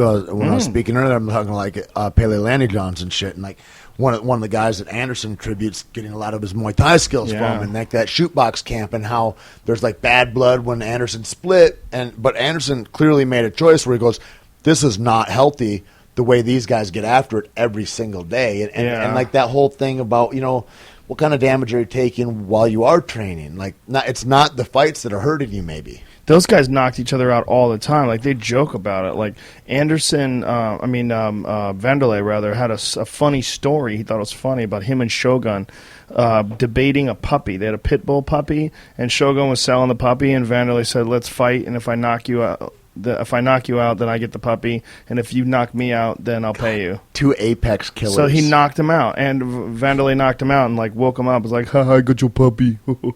How about the story about Crazy Horse and Pride? Yeah, and it's before it was a big Grand Prix fight. I think it was before he fought Arona. Vanderlei it's Vanderlei that got clipped or Shogun. Vanderlei got knocked out. Yeah, dude. So little Crazy Horse, who's like a 55, and he's a crazy person. Yeah. And he gets freaked out. Right? Knocked him out. He feels disrespected or whatever. They're clowning him. They happen to be in the same locker room. Jumps over, boom, knocks out Vanderlei cold. I think Shogun grabs him and puts him to sleep with a triangle, maybe. And then he comes Cristiano Marcelo, and he runs and he goes out. And then Vanderlei comes out of a knockout, a head injury enough to induce a knockout, and then goes out and fights minutes. Those are crazy times, dude. And then to have the whole shootbox camp looking for you after you just knocked out their guy, like, what was that like for Crazy Horse? Knocked him out with one punch. Yep. Crazy Horse is a banger, man. That kid could crack. Yep. He had, like, ridiculous one-punch knockout power. He's at Florida, right? He's a Florida kid. Yeah, he is out of Florida. Easy athletes come out of Florida. There's like, especially when it comes to football, it's that crazy, like, that weather. I don't know what it is, but it's high-end athletes come out of Florida. Don't know what it is. You know what it is? It's pussy. The pussy in Florida is top notch. Yeah. Top what it is. tier. It's top- And they're top shelf competing over for there. that top tier Cubano pussy that came over on rafts. Sure, dude. Oh. Survival pussy. Answer High level girls in Florida. If Plus that survive, you party get that. atmosphere, there's like intense partying going on, like big time club partying, and like dudes pulling up in Lamborghinis, the latest And if you fucking don't knock shit. a dude out, you might get hacked up by a Dominican with a machete. Like it needs to be. You need to make it clear cut. Like, this is decisive. I won. There was no judge here. Yeah, it's that whole area like where Kimbo Slice came out of, and Jorge Santiago, and what's his face, Bruce Leroy. Oh, right. Yeah, I don't know what the area's called, but I can't believe I can't remember his name right now. It'll pop up in my mind. He just fought recently. He looked fucking amazing. I know what you're talking about. Yeah. yeah. Yeah. Yep, exactly. I'm getting that a lot now. I'm working out one day on set, and fucking I'm just throwing a kettlebell around at lunch, and all these dudes roll by, and I get Kimbo Slice yelled out the window. And then beard. Then just in New York, I'm fucking walking down the street, and it's hot as balls. I got no shirt on. Apparently, though, if you don't have your shirt on in New York, dudes look askance at you. They're like, what, like you're if it's in hot. one of the filthiest cities there is, and I'm just here because it's fucking warm. I have no shirt on. Dudes are like, Kimbo Slice, like walking by on the street like that. It's fucking, it's weird. I'm like, motherfucker, and then I'm on this shit called I'm on a shit called the Mindy Project. There's some TV show on Fox, and they got my face all Maori painted up. I sent you that. Yeah. And the dude is the guy that I'm fighting in there. He's just shitting out lines at me like, "Hey, Beardo, the fuck, you're just a fucking public school." Like, he's just being funny, and then he's like, "Hey, white Kimbo Slice," fucking, like, it's awesome. It's so good. Alex Caceres, that was the dude's name. Yeah. Bruce in Leroy. Florida, man. A lot of football players out of Florida. You know where else? West Virginia, dude, has crazy athletes. Is that where Allen Forrest is Iverson, from? Michael No, Forrest Vick, is all Atlanta. those dudes out of there. Then you go to Baltimore, crazy athletes out of Baltimore, dude. All the NBA players that are killing it right now. I don't know any of that stuff. Yeah, all I man. know is the Wire in Baltimore. Top-notch Twitch fiber, bro. How many of those guys down there are still running Pitbull fights? Because they didn't stop. Everybody. They didn't stop. And it sucks because I have a pit bull, and they are just lovers. Pit bulls are lovers. Of people. Everybody hates They like to eat other animals, though. Mine doesn't. Okay, I had two that grew up together. They were sisters. Me and my girlfriend both had one. Grew up in the same house, the same shit, all that shit. Loved the whole time. Hers was cool. Mine, if you got 4 legs, you're fucked. Like that, and it was just like that. And it's like that's what they like to do. It's like, at a certain point, I don't want people to pit fucking dogs. I don't want to see that shit. I don't like that shit. But the fact is that people that don't want to see MMA fighters go either, there's something in some people where they want to do that. They need to express that. And those dogs, when they're grabbing another dog, they're not happier ever in the world than wagging when their they're tail. doing that. They love that shit. I mean, yeah, but I mean, it also goes back to a lot of it is the athletes. I mean, excuse me, the owners. The owners train these dogs to be assholes. There is that, but they have that thing in them. They do. You know why they don't? But- You know why a pit bull is a shitty defense dog? Because they're trained that you can be in the pit with them, and if they bite the handler or they show aggression to a human, they kill that dog. It's killed out of the gene pool. It's made to not be aggressive to humans, to only be aggressive to other animals. And that's bred into them for all that time where they actually cull the ones that aren't, you know what I mean? It's like it's the opposite way that you would want a dog to be with the meanest, most killer dog in the world. It's like, in my opinion, are guns, pit bulls. They're not the problem. It's assholes are the problem. You can't compare They're the not two. one is inert. Dogs were bred. I have had 3, and one of them killed 2 of them. Yeah, dude, that was a crazy I time. had 3 Dude, he had Pitbulls. these pit bulls, and he got when the new one and the older one that was like the dog, like the mother, and when the younger ones got dude, that was sad as shit. They went after it. There's nothing. And then there's you choices can't to make stop as it. an owner. You love everybody, Yeah, I had to but you separate cannot them. have it. Yeah, I separated them from a long time, and I thought they were done with it, but no, I left once. I came back, my dog was dead in the living room. There's nothing you can do about it, man. They're gonna fight. They like fighting. Especially man, but females too, man. That alpha female in those animals, that dude, they are beautiful, and there's nothing that's better to cuddle with than a pit bull. Yeah. They're fucking wonderful animals. I love them, but the only way I would ever get one again is if I was home all the time. And I had the time to really discipline it and train it on a regular basis every day, day in, day out. You got to be with them and spend several hours a day. And then I take it with me everywhere. Take it with me to a lot of places. It's the only way I would ever have one again. It's a tremendous responsibility to have a dog like that. Huge. You got a dog that can really hurt somebody else's animal or somebody kill like them, and likes to kill chihuahuas, cats, anything you can get a hold of. Yeah, especially those little ones because they see them as straight prey. And they're like, "Oh, you're running, awesome game on." Yeah, oh, so many little dogs get killed by pit bulls. So many of them, man. I saw a coyote the other day. I'm like, oh man, I could have hit that fucking coyote because they fucking come into my area and they always jack dogs. Yeah, because I live in the hills. You want to see something crazy, dude? I was in Santa Fe like a week and a half ago or something, dropping a friend off, and we're in a neighborhood it's like a proper neighborhood. It'd be like there. I mean, it's not like. There's some open space around. It's like, well, by where you live, kind of like where there's like some open space in between. There's good yards in between houses and shit like that. It's not stacked on each other. But, dude, we're fucking sitting and we're just talking. And I look and I go, and there's a cat that goes, boom, zipping across. And it's all street lamps. It's lit up really well. And that cat goes zipping. I'm just watching. And then fucking loping along, this big-ass coyote, a big coyote. And then another one behind it. And I'm like, oh, they're fucking hunting. And then I see him going. I'm like, I'm going to go look. And I go in, and I turn, and I could get him in the lights. They give a fuck that I'm there. It's like one of those pigeons down in Venice where they're like, I'll come right up on your plate. I'm not even wild. You know what I mean? Those coyotes didn't give a shit. They're running around in the yard. They go back. They're hunting whatever, and they're just running back. And I'm close. I'm within 30 feet of them and shit. And they're fucking, dude, they're wild to watch. Fuck coyotes. And, dude, out in New Mexico, I had a friend that would run his pit bulls.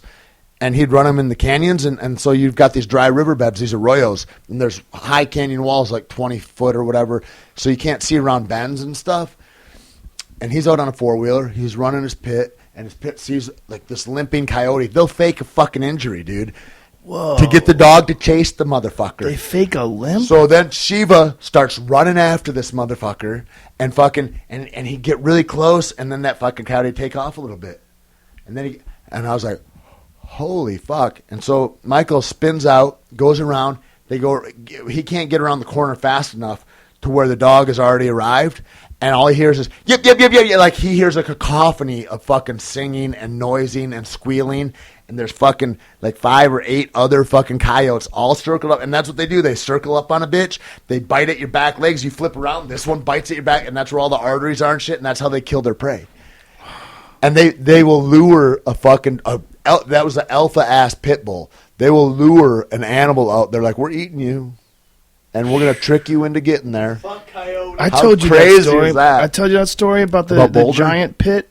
No, that giant pit. Well, there's a guy who was working at the pet food store that I used to go to, and he was working as a veterinarian's assistant. And he got this pit comes in covered with cuts all over the dog's body, like hundreds and hundreds of stitches, and several hours in the emergency room. It says to the owner, like, what happened? I don't know. I came home. The dog was fucked up. I think something obviously attacked it. So he goes home and he finds where the dog got out of the yard and follows the trail because it left a trail of blood up into the hills. So he goes up there and he finds 9 dead coyotes. Holy fuck. One of them hung out and was like, come get some of this, bitch. And he just fucked around with the wrong dog. So this dog has a head like a fire hydrant. He's a 120-pound pit. One of those giant Land of the Giants dogs. Took a ton of damage. Just took a ton of damage. That's where my bitches were from. That's where those two Land of Giants out in Massachusetts. Yep. Land of the Giants. Land of Giants pit bulls. They make these pit bulls that are lions. They're lions. It's a 120-pound lion. And this dog it was an enormous headed dog. I mean, it literally had a head like a giant bowling ball. Like a refrigerator, a small refrigerator. It's huge crazy. Muscles on both sides of the crowns of the head that are just for clamp. And he just started mangling coyotes. He said he went up there, it was like a Vietnam War movie. It was like Saving Private Ryan, just fucking splayed out on the beaches of Normandy. These fucking coyotes just mangled. Wild. Yeah, gutted, imagine throats a video ripped of that? apart. The pit was just getting snap. Maybe one in the tree, grab it, rip it up into a tree. I mean, that is the power of one of those things. It's just you can't fuck with that. That's a different kind of animal. I choked animal. one out. I was at a dog park and I was walking my dog. Yeah, and I choked. Did it have a collar? I choked mine out. I choked Frank out. Do you remember Frank? Motherfucker, I choked a pit bull out. Yeah. Like I was running my dog and I came down and my dog's just a street mutt, like whatever, and fucking there's this female pit and the real bully, like real thick muscle, like not like is that a pit or is it a mix? Like fucking thick diesel motherfucker and a sweet little bitch and she's with this little girl and like I don't know, some 45-year-old woman or something that's just like really like sweet and nice, like hippie-ish almost, and so Hank's there and he's playing with that dog and they're cool and I'm like, all right, cool, because Hank could get a little hot sometimes too, and so I was just like reticent to have him play full on, but they seemed fine and all that. The male that we'd seen on the trail earlier when we met him, and it was fine when we're in passing, I see him and he's 50 yards away and he's sniffing around, he's fucking around with his shit. He's even bigger than his bitch friend. Dude looks over and I go, oh fuck, and I just see the look and he goes, and I was like, and like, what do you do? Like, I'm about to have a bowling ball come hurtling at me at 30 miles an hour. And I'm like, he's making a decision, and he flipped, and he comes running. And I was like, motherfucker. And because he just sees Hank playing with his girl, fucking smashes him. Boom! They're rolling. It's a dust storm. I'm like, fuck. And I'm looking, and I know enough. Like, kicking isn't going to do anything. You're not doing a whole lot. I think I get a kick in. Maybe what's it going to do, though? And they're going, and Hank's he's trying to get at him, but the dog's got his neck, and he can't get into him. But I'm like, and I'm just waiting for the timing, and I'm right kind of between them. I'm waiting, and boom, I descend on him, and I grab him in the rear naked. With a forearm, no collar. No, I didn't. Fuck I collar choked my dog. I just went in, and I start squeezing. And there's this little gay guy that's with this woman, right? And fucking, so I'm squeezing him out, and he lets go of Hank. And I was like, I told, I think I was with my mom. I was like, take Hank to the car, get him in the car. So he goes to the car, so he's out of the mix. It's cool. And then, but right before he releases Hank because he's going out, fucking this dude, he goes out and goes, boop, and he's like, no, and he slaps the dog with like 3 fingers on the nose, and fucking, then the dog's unconscious, and fucking he goes out and he's limp, and I let go of him, and I just stay over him. I'm straddled on him, and I just patting him, and the guy goes, see, I slapped him on the nose. He let right go of him. I'm like, yeah. I said, thanks a lot for the help, And then the dog comes to and throws up all his dog food, and fucking he's cool. He doesn't know what happened, and I'm like, good boy, right on, and we're pals. Everything's cool, and fucking, and then we go on our ways, and this little gay guy thinks he saved the day. I was like, awesome. Or it could be the 230-pound dude that just choked your dog to sleep, but. Silly bitches. Those pits, man, they love it, and they get a thing in their head where they want to go, they will go. They're bred for it. Yep. That's the thing that people need to understand. There's thousands of years of breeding just for fighting, making sure they don't quit.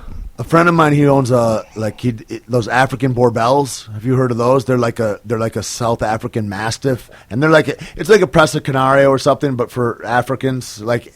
Another huge aggressive animal. Like those dogs, they're too big. They're like 150-pound pit bulls, basically. And you're like, dogs, what are you doing fucking with that? Like, why do you need that? The first thing I read about Presa Canarios, they're like, yeah, in the Canary Islands, they're strays. There's so many of them, and they're so gnarly that they will fucking look at a car and they'll go running after the car. And like most dogs, like, what are you gonna do when you catch it? Kind of thing.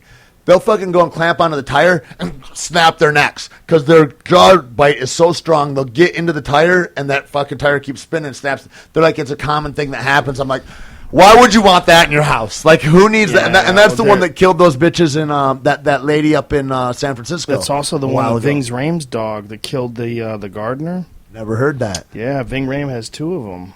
And one of them killed some guy who was working in his yard. No good. Yeah, those are scary dogs because they're big dogs and they're not scared of people and they will attack people. And they're big. I mean, they sense all that. They're bigger. It's like, I don't know, like little dogs you got to dominate, put on their back. If you don't know how to put a man on his back and dominate him, what are you going to do to an animal that is, I don't know if it's an apex predator, but it's pretty fucking high up there. Like that's, you know what I mean? It's going to be okay. If you let that dog out in the woods, it's going to be fine. It's going to eat all it wants. It's a big-ass animal. Yeah. It's a big ass scary animal. They just don't have hunting skills. You know, they got to develop the stealthy ability, but they will once they get hungry. Dude, that's what there's a lot of those guys though in Texas that hunt those boars, and they breed those things. They're like, I got a little Argentinian Dogo because they got good noses. I've got a Greyhound because they're good runners. I've got this dog because he's got a good bite. I put a little Pitbull in there, and they breed these dogs that are meant to hunt wild boars that are 50 to 300 pounds, like huge killing machine boars. Yeah, the boars are scary as fuck, man. They have to shield them up. They put shields on them, body shields, because otherwise they'll get torn up. The boars they have tusks, man. Yeah, because the go-to kill for a boar, so they put like a front chest protector on it. Basically, it wraps over the shoulders and it hides the ribs. Because the boar, what it does when it kills you is it gores you in the ribs and rips your rib cage out. Like that's what it likes to do. That's like when you talk about a one kill move. Like I like head and arms, or I like fucking heel hooks. They like the rib rip out. Like they go right after your ribs. Crazy. I have no fucking sympathy for boars. I'm gonna hunt them. I can't wait to hunt them. So in New Mexico, there's my friend Joaquin. He's like, he hunts all the time. He's always pulling like all these different permits for whatever. So he's got bear and elk and all that. So I've always got meat in the freezer. But he's like, dude, you want to shoot a boar? And I'm like, fuck yeah, I do. And he's like, we can hunt them anytime because they're varmints. They're pests. Yeah. Because they eat everything. Something like 3,000 pounds in their for each one a month or so. Like, and so they're just devastating fields if you're a farmer. Like, you're fucked. And they go down and you can hunt them at night. He says you can't hunt them with artificial light. So we'll go at a full moon. We'll wait till they come out in the riverbed and pop them. And I haven't done it yet, but can you imagine all the bacon you get off that bitch? You get all all day, buddy. You got to cook the shit out of it, though. The trichinosis, you got to really make sure you cook it because they eat everything. They eat animals, plants, anything. Bones. Garbage disposals. Yeah, that's how you get they get worms because they'll eat dead carcasses that they find. But, yeah, Texas is big on them, man. There's a show on TV called Pigman, and this dude, he's constantly, him and Ted Nugent, they killed, in one day, hundreds of them from a helicopter. Right. They hunt them with like a M4 or something out of a helicopter, like an assault rifle. Assault rifles out of a helicopter, machine guns, fully automatic. They're catching them running, just braining them as they're running. They're fucking doing forward somersaults after they brain I want to know what other names they came up with for the show before they arrived at Pigman. Well, his nickname's Pigman. Is that right? Yeah. That's hilarious. Yeah, it's really funny. Kill somebody from a helicopter? Are we down with that? People? Are we down with helicopter killing animals?